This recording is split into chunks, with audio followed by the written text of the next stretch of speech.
The Marvel Cinematic Universe may be in the midst of the multiverse saga right now, but there's a different M word that's on everybody's minds these days. Where are the mutants?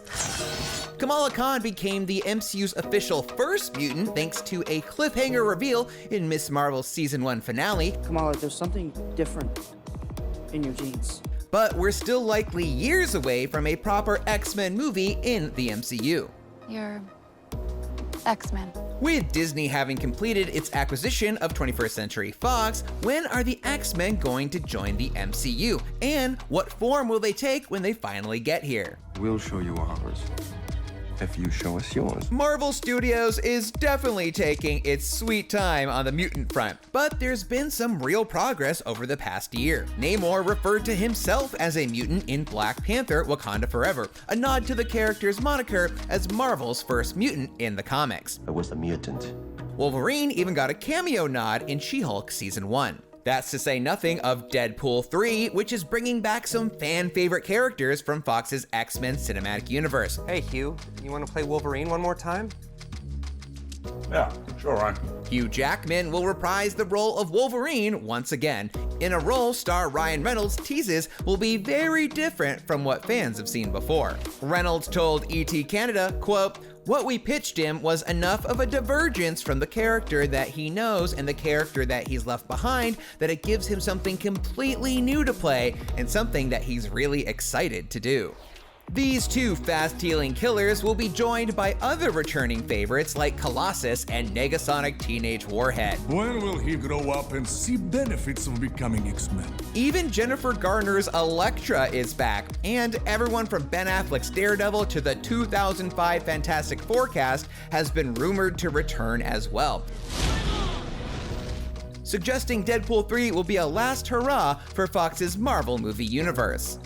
Now, one thing we do know is that Kevin Feige isn't in a rush to introduce mutants into this already sprawling universe. Feige told EW, quote, "Part of the fun is that I've been at this company for half my life, and we're just now tapping into arguably one of the biggest aspects of the publishing history. It's pretty remarkable, and it's a testament to the House of Ideas and what Marvel Publishing has done these 80 years. The question is how to do it and when to do it, and that's something we've been working on for years.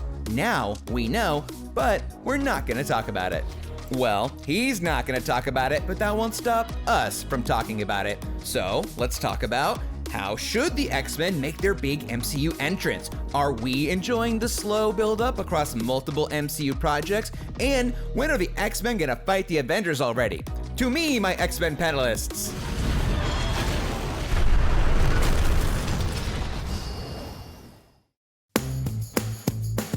Hey, bub. Now, we are so close to the X-Men finally coming to the Marvel Cinematic Universe. Now, here to talk to me all about the movie Mutants and about how and why they could return are my uncanny X-Men experts, Amelia Emberwing, Kim Horcher, and Joshua Yehl. Excelsior! Hey. Excelsior! Now, I guess the first question I have is, how should the X-Men make their big MCU entrance? Like, we know they're gonna appear in X-Men 97, but that's animation. We're talking about live action. I mean, at this point, I don't know that it's going to be a big punchy entrance. We've sort of seen them gradually step into the universe. I don't know that there's going to be a kind of X-Men Big Bang, if you will. That's exactly what I want. I just want it to happen. We don't need to explain it. We don't need an origin story. Just do it. Put me in the middle of it. I don't care. Give us the X-Men already. No, yeah, that sort of is the sentiment, right? I feel like Deadpool 3 will be sort of the end of an era for the X-Men, and then after that, maybe in Phase X, we'll get the proper X-Men introduction. Yeah, but do we want them to be sprinkled, or just make that big bang? Because honestly, I'm tired of origins. I think we're all tired of origin stories at this particular point. I think we all just want them to appear. We already want we want the mutants to just exist in this world. Going back to Deadpool, does Deadpool even really count as a real X-Men movie in the MCU? What do we think? Well, it's a continuation of the films that have already existed. Yeah. Couldn't they decided he wasn't a mutant in those. So I would say no. Flat out, no. Yeah. Full stop. Yeah. No argument here. I mean, I think he's more of a 20th century movie than he is an X-Men movie. Yeah. I'm trying to think though, because they're doing like some really interesting things. Like we have Elektra returning, Jennifer Garner's Elektra returning. Of course, we have Hugh Jackman returning as Wolverine. What do we think they're doing with these characters? Like, why Elektra of all characters? Well, I hate to break it to you, but I think they're bringing all these characters back to say goodbye to them. Yeah. They don't get killed. Yeah. I think Daredevil's going to be making fun of the multiverse. Like, I think it's going to play off of like the fatigue, which is not real. It's just do it better. But I think Deadpool is going to use that to just rag on the entire multiverse trend as a whole and just be like, they're gone, bah, they're gone, bah, they're gone, bah. Yeah, and Joshua, in your piece that we played earlier, you mentioned that it was rumored that the original, the Fantastic Four, some of those characters might appear. I think it'd be kind of interesting to see Chris Evans flame on one more time. I would certainly love that. Yeah. I do think, a lot of those stories that were told in the early days of superhero movies were kind of left unresolved, amidst like reboots and rights changing, ownership for different companies. And so, I think it would be cool to give all those characters one last hurrah as they're probably killed as their universes are wiped out. And it would be a great way to kind of like connect them all too. And again, like I think we all would love to see just Chris Evans return in the role that like kind of introduced him to the Marvel universe in general. Now, moving back to the mutants, what storylines do we want to see adapted? Like, do we need like another Dark Phoenix adaptation, live action? I think Amelia has something to say. I want it done well. Like that's the thing. It hasn't been done well yet, and I want them to do it well. I know we're tired of Dark Phoenix, but I want to see my girl get her due. Okay, I have a theory. No, Kim, what were you gonna say? I want a good Dark Phoenix too, but I think that will never happen. They're gonna rush into it again. It needs setup. That's fair. That's fair. Maybe we'll see the proverbial WandaVision for the Dark Phoenix. That'd be great. Yeah, if they did it on TV, because it's too involved to do in the short form of a film. Like, give that a series. Let me see that play out in the long form. Mm-hmm. Absolutely. Let me pitch this to you guys. Okay, so.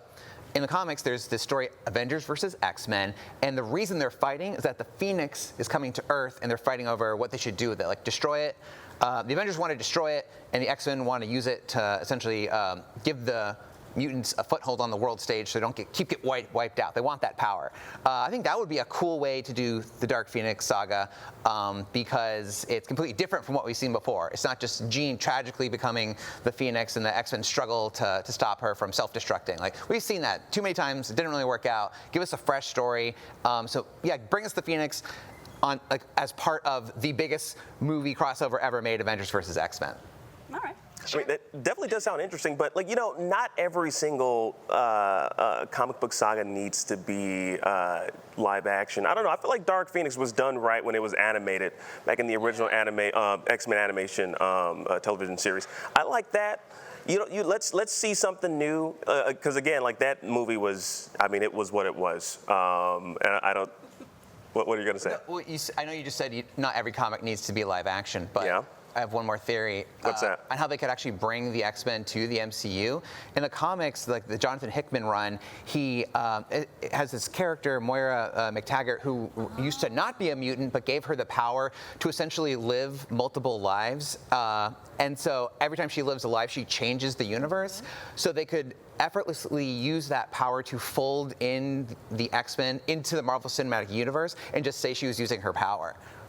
I still want House of M. Still want House of M. We were so close to it. It was just like right there, but now we have the X-Men, so we can do it right. Mm-hmm. Now, Ryan Reynolds, he showed us our boy Hugh Jackman in the baby blue and yellow Wolverine costume, the iconic costume. How long do we think realistically he'll be wearing that in Deadpool 3? 30 seconds. 30 seconds? 30 seconds. You think they're just going to give us 30 seconds? That is all you're going to get, that scene. Just that scene, them walking, and then it just disappears? You think that's Yeah. just gets It's going ripped? to be enough for us all to scream in the theater. Yeah. And then it ends somehow. It's done. Horribly.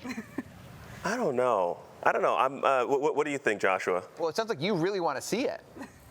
Of course I want to see that costume. Are you kidding me? Honestly, I think what's going to happen, this is just a theory, I think those sleeves are going to get ripped off in some sort of battle, and then we're going to get Hugh Jackman's jacked arms fully shown, and yeah, people are going to get what they want. I think he's also going to get cut at the shins, so he's going to lose a couple of inches, and we're going to get the exact height that everyone wanted for Wolverine. This is just a weird theory that I have. It's weird headcanon. But moving away from Hugh Jackman, because he can't play Wolverine forever in the MCU, who can possibly take over as Wolverine in the MCU moving forward?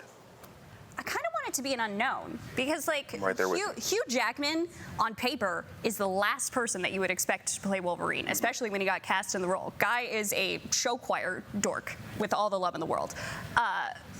He's so far from where we would think that I think all of the expecteds that we're thinking about maybe wouldn't have the same opportunity to surprise us. Mm-hmm. Yeah, he was fresh off Oklahoma, I think. And they're like, you're really putting Curly in, a non-Canadian man who's too tall and just sings, but he worked out great. He did.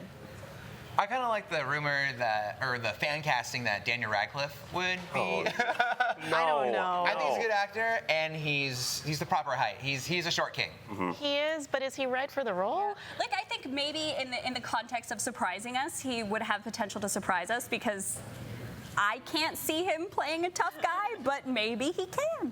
I think he probably has a lot of pent-up rage over years of playing Harry Potter that he wants to get out. And if anything, Wolverine has to be able to do that primal scream. Right, that's all the time we have. Thank you all so much. Well, Deadpool 3 is still a ways away, but who knows? Maybe some mutants will pop up before then. Until that happens, IGN has your back for all things San Diego Comic-Con, so stick around because there's tons more ahead.